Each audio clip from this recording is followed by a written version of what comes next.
سلام، اومدیم پل ساسانی دلکون. بارون به قدری شدیده که با پانچو هممون اومدیم بیرون، ولی هوا خیلی خوبه.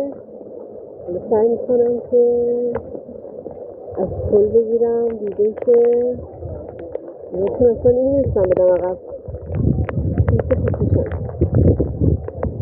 خیلی خوبه، یعنی میگفتن برکت آوردیم با خودشون میگفتن.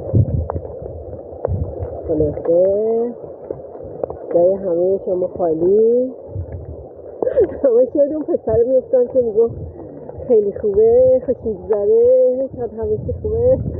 بهار یادته ما هم فیلمشو نگاه میکردیم میخندیدیم، همون پسره رو اینجا اسمش یادم نیسته، یادم رفته. ولی خلاصه واقعا هوا خیلی خوبه، سرد نیست، بارونیه و خیلی عالی.